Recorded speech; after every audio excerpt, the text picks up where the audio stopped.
Okay. Sir ఇది biotin tablets అని మనం వింటూ ఉంటాం. అవునండి. ఈ బయోటిన్ టాబ్లెట్స్ వల్ల హెయిర్‌కి ఎట్లా రీగ్రోతా? లేకపోతే అది స్ట్రెంథెనింగ్ చేసేటట్టు ఉంటుందా? బయోటిన్ అన్నది ఒక వైటమిన్ అండి అది. Okay. Biotin is just a vitamin. మన హెయిర్‌కి కావాల్సిన ముఖ్యమైన మైక్రో సప్లిమెంట్స్‌లో, మైక్రో న్యూట్రియంట్స్‌లో బయోటిన్ ఒకటి.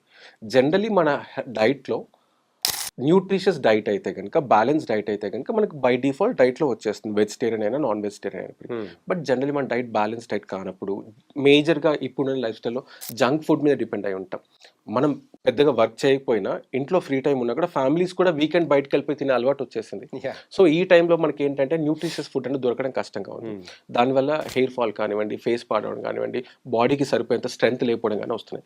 అందుకోసమని మార్కెట్‌లో మీరు చూస్తే గనుక రకరకాల టాబ్లెట్స్, స్ట్రెంత్ లేని వాళ్ళకి స్ట్రెంత్ ఇస్తామని టాబ్లెట్స్ వస్తున్నాయి. యాహ్! స్ట్రెంత్ లేని లేడీస్‌కి చిన్నప్పుడు మనం ఓన్లీ హార్లిక్స్ ఒకటే చూసాం పిల్లలకని. ఇప్పుడు విమెన్స్ హార్లిక్స్ అంటున్నాం, మదర్ హార్లిక్స్ అంటున్నాం, ఇంకా అన్ని రకాలు ఉంటున్నాయి.